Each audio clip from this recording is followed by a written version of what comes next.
क्या करती थी, अमन की आशा का राग आलापती थी। अब आप मुझे बताइए, जो सरकार खुद ही कमजोर हो,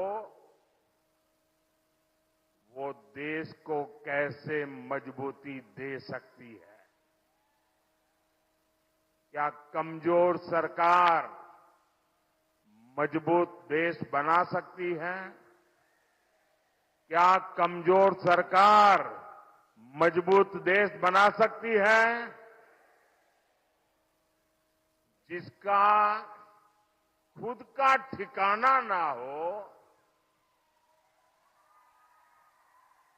कि न जाने कब गिर जाएगी, वो कांग्रेस सरकार भारत को नई ऊंचाई दे सकती है।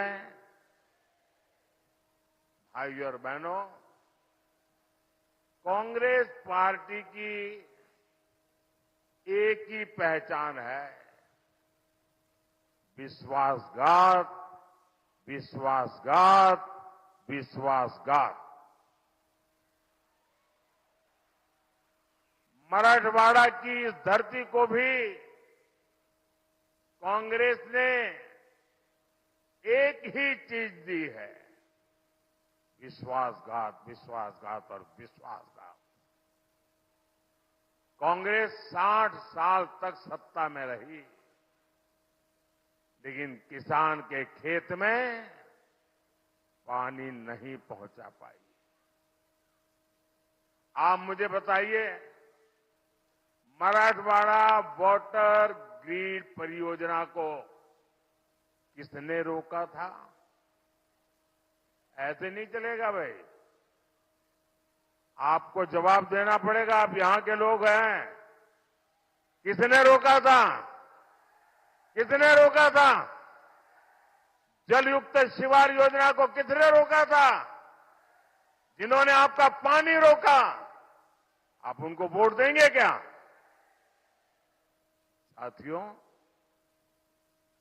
ये मोदी है।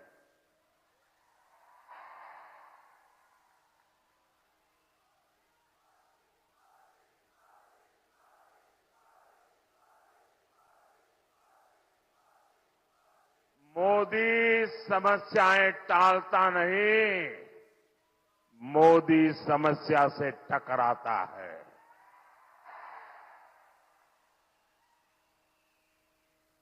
हर घर पानी पहुंचाना, हर खेत पानी पहुंचाना, ये मोदी का मिशन है। और अभी तो मोदी को सिर्फ 10 साल ही हुए हैं।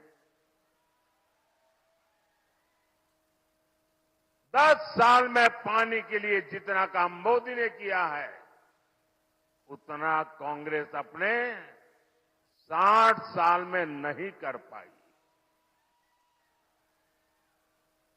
आप देखिए, सिर्फ 5 साल में, ध्यान दीजिए, सिर्फ 5 साल में, 5 साल में मोदी ने महाराष्ट्र के 75 लाख से ज्यादा घरों को नल से जल का कनेक्शन दिया है। मोदी ने हर खेत तक पानी लाने का बेड़ा उठाया हुआ है। यहां महाराष्ट्र में कांग्रेस ने 26 सिंचाई परियोजनाएं दशकों तक लटका कर रखी थी। अब कांग्रेस के नेताओं के बंगले में, इंडी अगाड़ी वालों के बंगले में तो पानी आता था, वो आपकी चिंता क्यों करते? इसलिए उन्होंने आपको अपने हाल पर छोड़ दिया था। कांग्रेस ने जिन सिंचाई योजनाओं को दशकों तक अधूरा रहने दिया, उन्हें अब मोदी पूरा कर रहा है। इसके अलावा भी मोदी नई सिंचाई परियोजनाएं शुरू करवा रहा है। ये हमारे साथी एकनाथ जी, देवेंद्र जी, अजीत दादा, इनके नेतृत्व में इसके लिए बहुत तेजी से काम हो रहा है। साथियों, किसानों से विश्वासघात का कांग्रेस का एक और तरीका रहा है। ये तरीका है झूठे पैकेज देने का। इस पैकेज का लाभ असली किसान तक पहुंचता ही नहीं। ये पैसा कहां जाता था? ये पैसा कांग्रेस का पंजा छीन लेता था। और मोदी ने ये खेल भी बंद करवा दिया। आप सबको पीएम किसान सम्मान निधि के बारे में पता है। इससे 3 लाख करोड़ रुपए देश के किसानों को मिले। यहां धाराशिव के किसानों के खाते में भी 800 करोड़ रुपए एनडीए सरकार ने भेजे हैं। और आप मुझे बताइए, 800 करोड़ रुपया आया, एक नए पैसे की चोरी की शिकायत आई है क्या? एक नया पैसा चोरी हुआ है क्या? साथियों, कांग्रेस की सरकार थी तो किसानों के हिस्से की खाद भी, फर्टिलाइजर भी लूट जाती थी, केमिकल की फैक्ट्रियों में चली जाती थी। किसानों को यूरिया के लिए लाठियां खानी पड़ती थी। लेकिन 10 सालों में किसानों को हमने यूरिया की कमी नहीं आने दी। पिछले साल ही हमने खाद पर 2.5 लाख करोड़ रुपए की किसानों को सब्सिडी दी है। यूरिया की जो बोरी 3,000 रुपए की पड़ती है, वो आपको मोदी 300 रुपए से भी कम कीमत पे दे देता है। और मोदी सिर्फ इतने पर ही नहीं रुका है। आपने नैनो यूरिया और नैनो डैप के बारे में भी सुना होगा। हमारे वैज्ञानिक एक बोरी खाद की, एक बोरी यूरिया की ताकत अब एक बोतल में ले आए हैं। जो काम एक बोरी यूरिया करता है, एक बोतल नैनो यूरिया करता है। ये आपके बहुत काम आने वाली है। साथियों, अब सूखा हो, ओलावृष्टि हो, बारिश हो, हमारे किसानों पर मौसम की तरह तरह से जो मार पड़ती रही है, पहले ऐसे किसानों को 100 तरह की मुश्किलें आती थी। ऐसे किसानों को पीएम फसल बीमा योजना से बहुत बड़ी मदद मिली है। उन्हें बहुत मामूली प्रीमियम के बदले 1.5 लाख करोड़ रुपए का क्लेम मिला है। साथियों, आज कांग्रेस के लोग, इंडी अगाड़ी के लोग किसानों के लिए बड़ी बड़ी बातें तो करते हैं, लेकिन इन्होंने क्या किया, आज जरा मैं इनका कच्चा चिट्ठा भी खोलना चाहता हूं। ये हमारे सोयाबीन किसानों से कहूंगा, जरा सोयाबीन के किसान मेरी बात ध्यान से सुने। 2014 से पहले 10 सालों में सिर्फ 12,000 करोड़ रुपए का दलहन तिलहन कांग्रेस सरकार ने खरीदा, जबकि बीते 10 सालों में मोदी सरकार ने कितनी खरीद की? हमने करीब 1.25 लाख करोड़ रुपए दलहन तिलहन किसानों को एमएसपी के रूप में पहुंचाए हैं। यानी एनडीए ने दलहन तिलहन के किसानों को कांग्रेस के मुकाबले 10 गुना ज्यादा पैसा दिया है। और ये तो सिर्फ ट्रेलर है।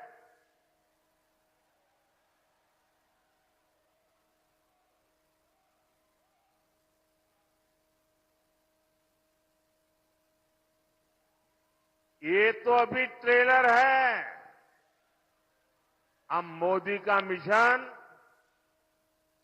देश को दलहन और तिलहन में आत्मनिर्भर बनाने का है।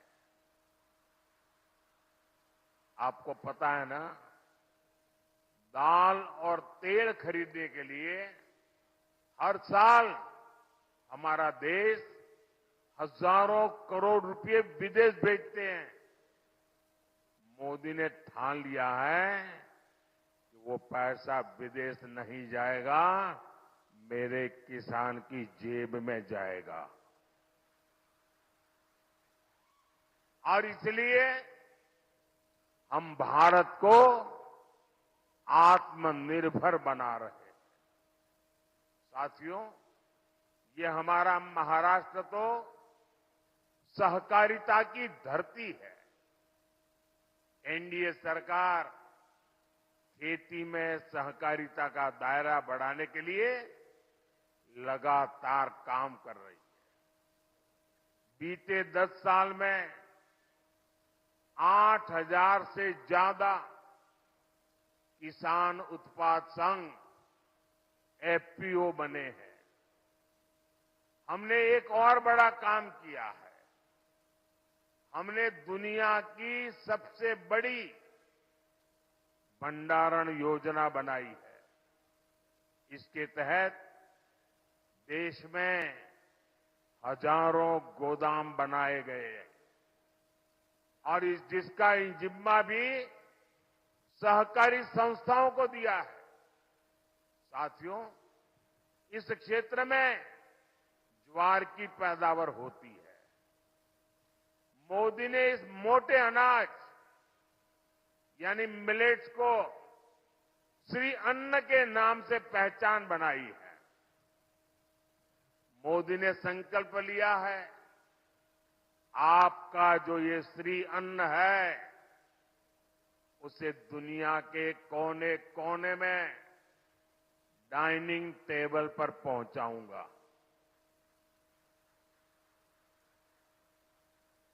और इसका बहुत बड़ा लाभ ये हमारे छोटे किसानों को मिलेगा जो ज्वार पैदा करते हैं। आपको खुशी होगी भाई, जब काम करते हैं तो प्रभाव कैसा होता है।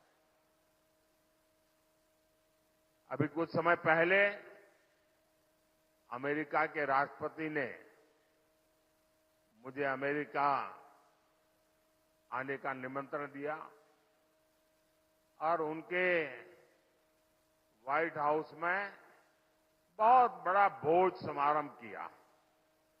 मैं हिंदुस्तान का पहला प्रधानमंत्री था जिसके लिए इतना बड़ा समारोह हुआ।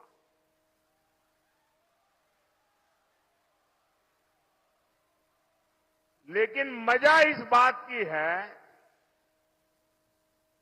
कि अमेरिका के राष्ट्रपति बाइडेन ने उस रात को भोजन में सबके टेबल पर ये हमारा श्री अन्न, हमारा मिलेट परोसा था सबको। ये सुपर फूड के रूप में आज दुनिया में जानने लगा है लोग। साथियों, मोदी दिन रात काम करता है आपका जीवन बदलने के लिए।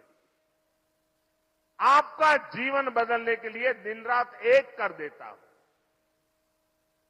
और ये इंडिया गाड़ी वाले मोदी को बदलने में पूरी ताकत लगा रहे हैं। मैं आपका जीवन बदलना चाहता हूं, वो मुझे बदलना चाहते हैं। जिनके घोटाले मैंने रोके हैं वो मोदी पे गुस्सा करेंगे, ये बहुत स्वाभाविक है। वो मोदी को गालियां देते फिरेंगे, अनगिनत झूठे आरोप लगाएंगे और आजकल ये दिन रात मोदी को गाली देने में लगे हैं। देश के लिए क्या करेंगे उसके लिए कुछ नहीं है। मोदी को मारो, मोदी को पीटो, मोदी को गाली दो। और ये लोग आपको कैसे कैसे डरा रहे हैं। कभी कहते हैं कि मोदी आया तो लोकतंत्र चला जाएगा, कभी कहते हैं मोदी आया तो संविधान को खत्म कर देगा, आरक्षण छीन लेगा। ऐसा झूठ बोलने की जरूरत क्या पड़ गई भाई आपको? क्या आपके पास सच बोलने के लिए कोई जगह नहीं बची?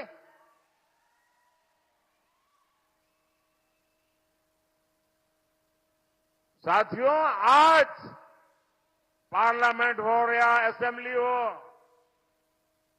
एससी, एसटी, ओबीसी सबसे ज्यादा एमएलसी बीजेपी एनडीए के, सबसे ज्यादा एमएलए बीजेपी एनडीए के, सबसे ज्यादा एमपी बीजेपी एनडीए के।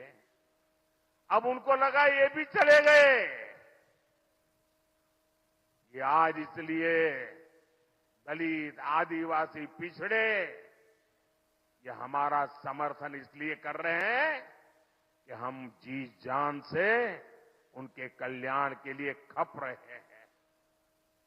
अब इनकी हालत ये है कि झूठ नहीं चलता है तो हमारे चेहरा उसको उपयोग करके, आर्टिफिशियल इंटेलिजेंस का उपयोग करके उनकी मोहब्बत की दुकान में फेक वीडियो बिकने लगे हैं। ये फेक वीडियो बना रहे हैं। मोदी के भाषण को, मोदी की आवाज को उपयोग करके नई नई चीजें गढ़ रहे हैं। कांग्रेस पार्टी इतनी कंगालियत पर पहुंच गई है, उसको पराजय का भय इतना सता रहा है। और कांग्रेस वाले लिख लो, आप लाख कोशिश करो, मुझे बताइए भाई, हमारे देश में किसी भी पार्टी को सरकार बनानी है तो 272 से ज्यादा सीटें चाहिए कि नहीं चाहिए? किसी को भी बहुमत चाहिए तो 272 से ज्यादा सीटें चाहिए कि नहीं चाहिए? ये इनका पूरे गठबंधन में एक भी पार्टी नहीं है जो 272 से ज्यादा चुनाव लड़ती हो।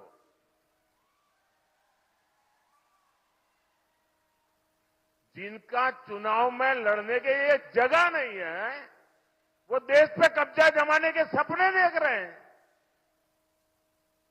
भाइयों बहनों, ये झूठ की दुकान वाले ये जो फेक वीडियो निकाल करके तालियां बजा रहे हैं, ये इनकी दुकानें बंद होनी चाहिए।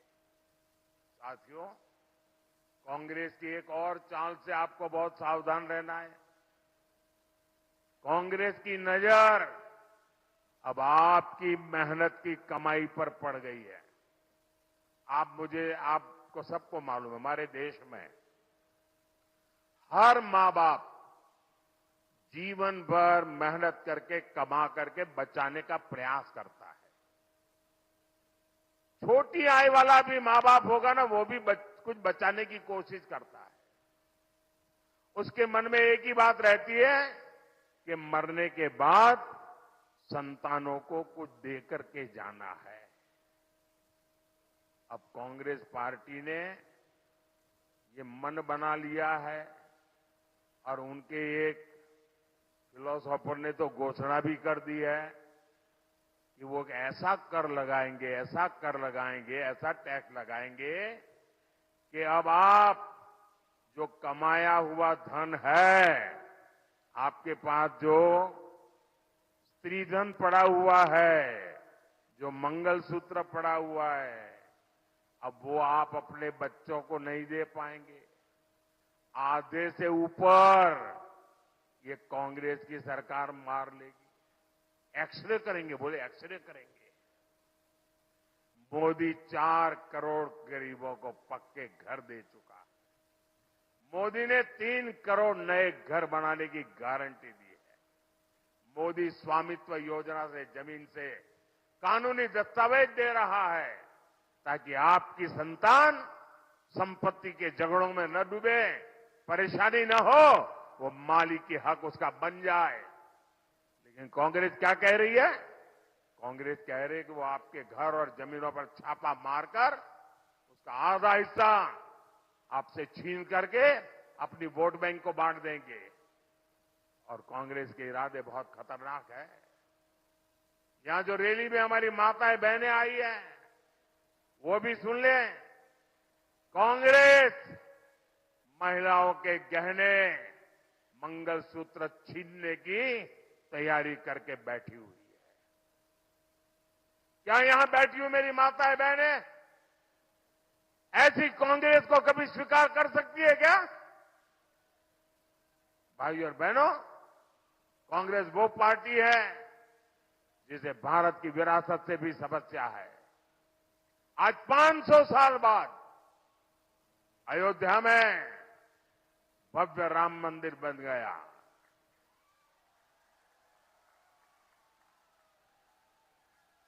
आज पूरी दुनिया से राम भक्त अयोध्या जा रहे हैं। लेकिन कांग्रेस ने नकली शिवसेना और नकली राष्ट्रवादी ने प्रभु राम की प्राण प्रतिष्ठा का निमंत्रण भी ठुकरा दिया। ऐसे लोग क्या आपके वोट के हकदार है क्या? साथियों, एनडीए सरकार भारत की विरासत को पूरी शान से अगली पीढ़ी तक पहुंचाने में जुटी है। यहां मां तुलजा भवानी के मंदिर के विकास के लिए महायुति की सरकार पूरी भक्ति भाव से काम कर रही है। ये मंदिर संभाजीनगर सोलापुर हाईवे से जुड़ चुका है। तुलजा भवानी के मंदिर को शक्तिपीठ एक्सप्रेसवे से भी जोड़ा जाएगा। यहां लातूर से टेम्बुनी के बीच भी महामार्ग बनाया जा रहा है। सोलापुर, तुलजापुर, धाराशिव का रेल मार्ग भी जल्दी पूरा हो जाएगा और इससे आपका शहर बहुत बड़ा जंक्शन हो जाएगा। साथियों, एक जमाना था जब धाराशिव से सिर्फ एक ट्रेन चलती थी। आज ये संख्या 2 दर्जन तक पहुंच चुकी है। लातूर की रेल कोच फैक्ट्री हो या फिर टेक्सटाइल पार्क, इससे बड़ी संख्या में रोजगार भी पैदा हो रहे हैं। साथियों, ऐसे हर काम तेज गति से हो और जल्दी से जल्दी उसके फल आपको मिले, इसके लिए 7 मई को भारी संख्या में बहन अर्चना पाटिल जी के